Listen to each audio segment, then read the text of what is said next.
હું સમજી શકતો હતો કે રાજા આજે મહેલની અંદર પોતાના કંકુ પગલા પાડશે। ધીમે ધીમે રાજાએ મહેલના દરવાજા ખોલી નાખ્યા અને પછી રાજા ખૂબ જ જોરદાર એન્ટ્રીથી મહેલની અંદર દાખલ થયો અને સિપાહીઓ તેની વધામણી માટે જોર જોરથી જય જયકારા બોલાવી રહ્યા હતા। નમસ્તે મિત્રો, મારું નામ મયુર છે અને હું 23 વર્ષનો યુવાન છું। હું ખૂબ જ મહેનતુ છોકરો છું। આ વાર્તા મારા ભાભીની બહેનની છે। તેનું નામ શિવાની છે અને તેની ઉંમર લગભગ 30 વર્ષની છે। તે ખૂબ જ આકર્ષક છે। તે હજી અભ્યાસ કરે છે, તેથી તેણે લગ્ન કર્યા નથી। આ વાર્તા એ સમયની છે જ્યારે શાળાની રજાઓમાં તે અમારા ઘરે વેકેશન કરવા માટે આવી હતી। તે સમયે અમારા ઘરમાં 2 જ રૂમ હતા। એકમાં મમ્મી પપ્પા રહેતા અને હું બીજામાં। એક રૂમ ઉપર હતો અને એક નીચે હતો। હું ઉપરના રૂમમાં રહું છું કારણ કે મમ્મી પપ્પાને સીડી ચડવામાં કોઈ તકલીફ ન પડે। જ્યારે પણ તે ઘરે આવતી ત્યારે તે મારા જ રૂમમાં રહેતી। મેં ક્યારેય વિચાર્યું નહોતું કે હું તેની સાથે ખૂબ જ આનંદ કરીશ। જો કે તે ખૂબ જ ખુલ્લા મનની હતી અને મારી સાથે ખૂબ જ મજાક અને મશ્કરી કરતી। તે પોતાની મોટાભાગની વસ્તુઓ મારી સાથે શેર કરતી અને મારી સાથે એટલી આરામદાયક હતી કે ઘણી વખત તે મારી સામે તેના કપડાં પણ બદલી લેતી હતી। મને લાગે છે કે કદાચ તેને મારી સાથે આનંદ કરવાનું વિચાર્યું પણ નહીં હોય। એક વખત મારા દાદાની તબિયત બગડી હતી। તેને લીધે મારા માતા પિતાને અમારા ગામડે જવું પડ્યું। તેણે મને ઘરે જ રહેવાનું કહ્યું અને તે ગામડે ચાલ્યા ગયા। કોઈ ઘરે ન હતું એટલે અમારું મન પણ લાગતું ન હતું। અમે ટીવી જોવા લાગ્યા। ઘણો સમય આમ જ પસાર થઈ ગયો। સુંદર મજાની મૂવી ચાલી રહી હતી।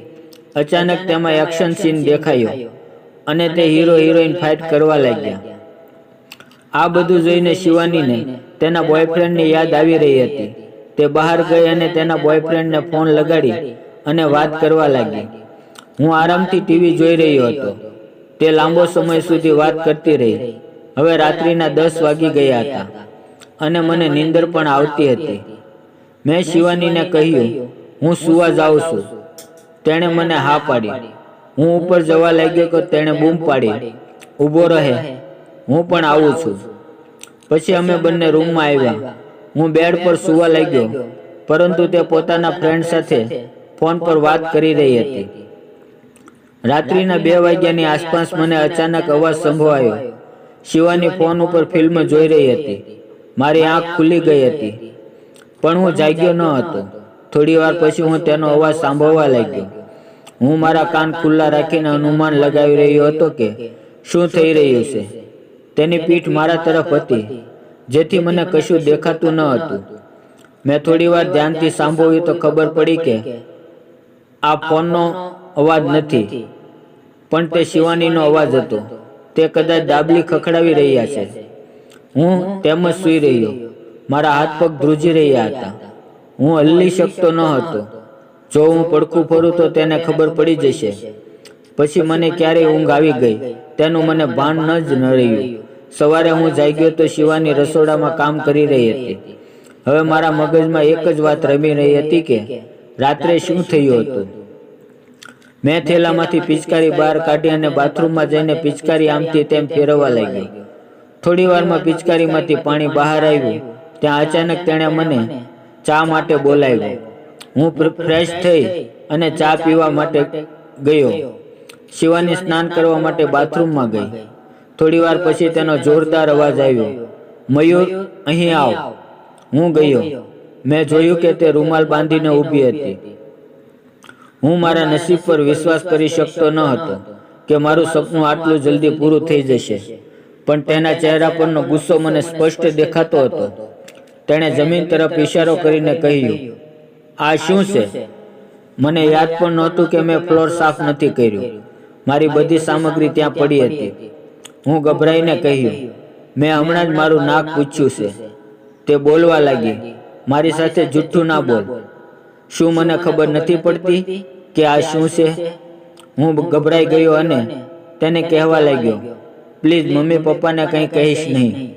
મારી હાલત ખૂબ ખરાબ હતી। તે મારી હાલત જોઈને હસવા લાગી. મને સમજાતું ન હતું કે શું થઈ રહ્યું છે. પછી તેણે કહ્યું, અરે મૂર્ખ, હું ઝઘડાની વાત નથી કરતી, કમસે કમ સાફ તો કરવું જોઈએ ને. તે જોર જોરથી હસી રહી હતી. તેના મોઢામાંથી મુઠ્ઠી શબ્દ સાંભળતા હું હેરાન થઈ ગયો. તેણે કહ્યું, હું હમણાં જ લપચીને પડી ગઈ હોત તો. ગાંડા, હવેથી સ્વચ્છતાનું ધ્યાન રાખજે. આજે તો હું તેને સાફ કરી દઈશ. હું બહાર હોલમાં આવ્યો. તેની કહેલી બધી વાતો મારા માટે ગ્રીન સિગ્નલ સમાન હતી. હું તેની સાથે રમવા માટે આતુર હતો. તેને બહાર આવ્યા પછી બધું સામાન્ય હતું, જાણે કંઈ જ બન્યું ન હોય. થોડી વાર પછી તેણે રસોડામાંથી મને સાથ કર્યો. મયુર, અહીં આવ. હું અંદર ગયો ત્યારે તેણે મારી મદદ માંગી અને મેં તેને કામમાં મદદ કરાવી. તેનું વર્તન એવું હતું કે જાણે કશું બન્યું જ નથી. આખો દિવસ વાતો અને કામ કર્યા પછી હું રાત્રે ટીવી જોવાની રાહ જોતો હતો, પણ શિવાની કોઈ સંકેત આપતી ન હતી. મેં મજા વિશે વાત કરવાનો પ્રયાસ કર્યો, પણ તેણે કોઈ સિગ્નલ ન આપ્યું. એટલે હું આગળ વધી શક્યો નહીં. આમ જ દિવસ પસાર થયો અને અમે રાત્રે રીંગણા બટાટાનું શાક બનાવીને જમ્યા. પછી ટીવી જોવાનું શરૂ કર્યું. આજે મારા હાથમાં રિમોટ હતું અને હું સુંદર મજાની મૂવી શોધી રહ્યો હતો. મને એક હોરર ફિલ્મ મળી. તેમાં ખૂબ જ ડરાવણા દ્રશ્યો હતા. આજે ફરીથી તે પોતાના બોયફ્રેન્ડ સાથે વાત કરવા બહાર ગઈ. હું સમજી ગયો કે તે કોની સાથે વાત કરી રહ્યા છે.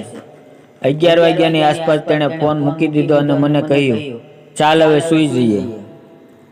ખૂબ જ મોડી રાત થઈ ગઈ છે, પણ હું ક્યાં સૂવાનો હતો. હું તેની તરફ માથું રાખીને સૂઈ ગયો. લગભગ મધ્યરાત્રિની આસપાસ હું અચાનક જાગી ગયો, કારણ કે મારા નીચલા ભાગ ઉપર કોઈ હાથ મૂકવાનો પ્રયાસ કરી રહ્યું હતું. મારા આનંદની કોઈ સીમા ન હતી. હું અડધી ખુલ્લી આંખે બધું જ જોઈ રહ્યો હતો. તે કાળજીપૂર્વક તેનો હાથ મૂકી રહી હતી. તેણે રાજાને સ્પર્શ કર્યો. મારી જાત પર મારો કાબુ ન હતો. તે અચાનક ઊભો થઈને બહાર ગયા અને જ્યારે તે ફરીવાર આવ્યા તો તેના હાથમાં માથામાં નાખવાનું નવરત્ન તેલ હતું. હું પણ તૈયાર જ હતો. તેણે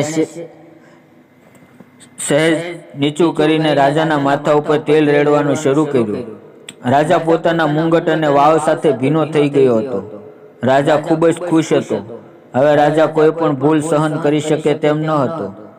હું સમજી શકતો હતો કે રાજા આજે પહેલી વખત મહેલની અંદર પોતાના કંકુ પગલાં પાડશે.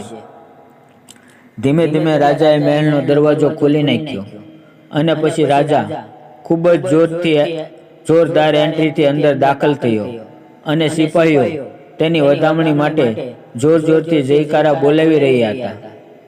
મિત્રો, વિડીયો પસંદ આવે તો વિડીયોને લાઈક અને ચેનલને સબસ્ક્રાઈબ જરૂર કરજો. ફરી મળશું એક નવા વિડીયોમાં. ત્યાં સુધી આવજો.